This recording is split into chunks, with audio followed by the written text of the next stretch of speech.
In his pursuit of redemption, the supposed control plus Z for his misdeeds, Agent 47 has circled the globe seeking solace. But old habits die hard, and there's hardly a sin he hasn't dabbled in. From swiping clothes of corpses to torching a woman because her husband withheld glue for a crucial cocaine operation. Now the ICA has summoned him back to resume his career as a ruthless predator. Hell-bent on obliterating anyone and anything in his path, determined to hear those final words. Excellent work, 47. Now head for an exit.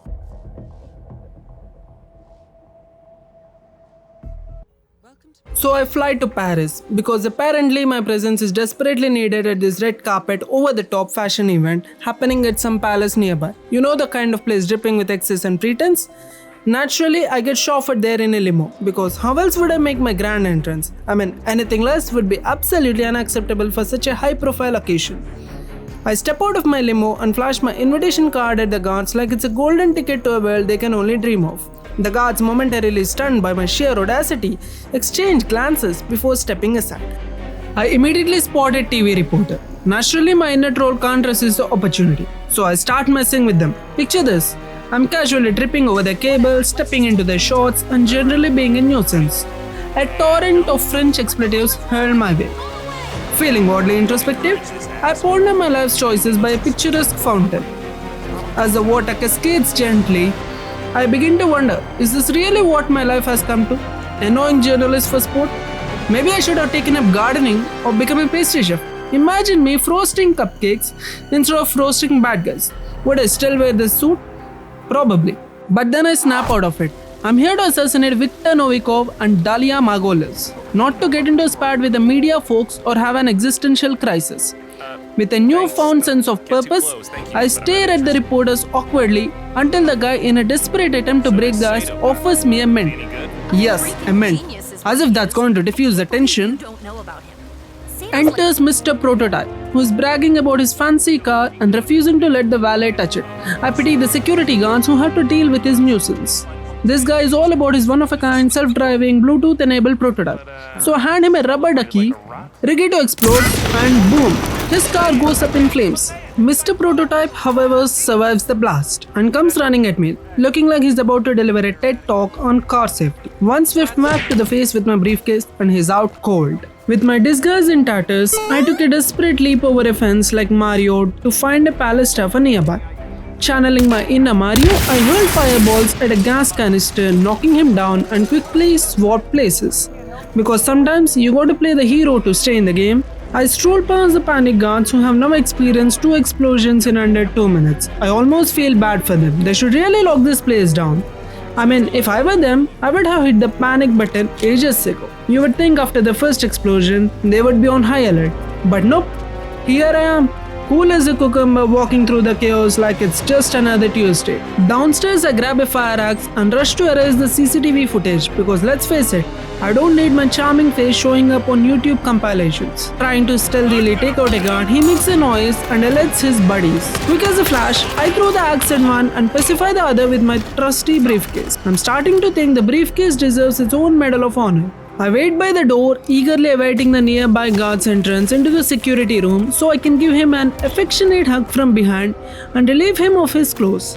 Because nothing says professional assassin like a wardrobe change mid-mission. I then head to the CCTV recorder and delete any footage featuring my charming face. I casually walk out of the security room in my snazzy new clothes and no one has the slightest clue about the massacre I just orchestrated.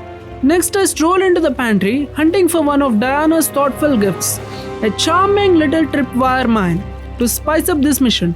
Grabbing a nearby fire extinguisher, I casually chuck it onto the floor, which of course sends one of the chefs scrambling to investigate.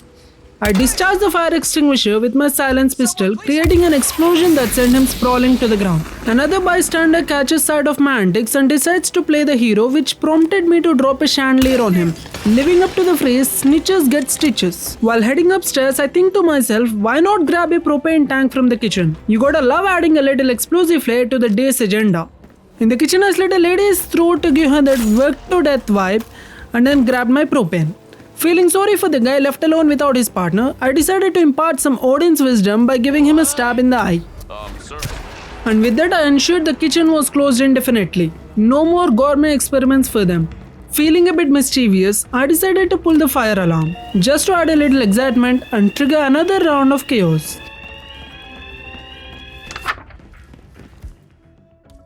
As I made my way upstairs, I spotted a tech guy heading downstairs to investigate some commotion. With a quick shot to the chandelier, he dodged it, but he wasn't so lucky with the bullet to his head.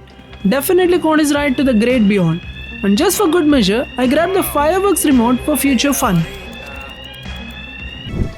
Rushing to Victor's penthouse, I quickly set up a propane tank I grabbed from the kitchen, positioned a fire extinguisher and strategically placed Diana's gift, the tripwire mine. I positioned myself at the door and pulled the sniper rifle out of my trusty briefcase and gave those doors a good old blast. Just ensuring they stay wide open for my target's big entrance. We can't have them fumbling with doors in a time like this. I noticed two potential threats to my master plan and gracefully retired them from duty. Eagerly waiting in the shadows, I anticipate my target's grand entrance with his loyal posse. Our plan is foolproof. There's no way he's missing his chauffeured ride. If anything, a few of his guards might just hitch a ride to the afterlife as well.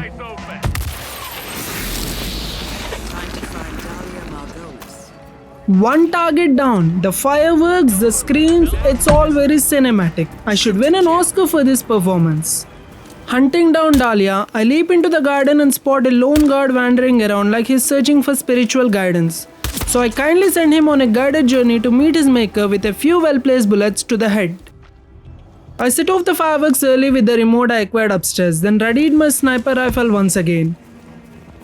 I roamed the garden area scouting for a good vantage point of the auction balcony to catch one final glimpse of Dahlia before she made her grand exit.